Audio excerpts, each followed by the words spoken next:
Beaver, and Washington. Oh my God. And the following counties in West Virginia, Brooke and Hancock.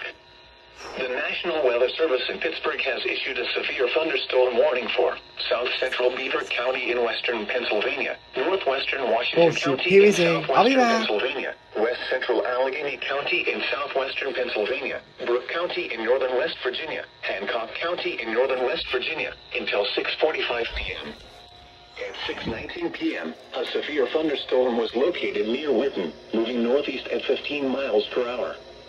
Hazard, 60 miles per hour wind gusts. Source, radar indicated. Impact, damage to trees and power lines. Locations impacted include Witten, Burgettstown, Frankfort Springs, Sloven, Hanover Township, Raccoon Creek State Park, Langeloth, and Midway. For your protection, move to an interior room on the lowest floor of a building. Torrential rainfall is occurring with this storm and may lead to flash flooding. Do not drive your vehicle through flooded roadways. Please report severe weather by calling 412-262-1988, posting to the National Weather Service Pittsburgh Facebook page, or using Twitter at NWS Pittsburgh.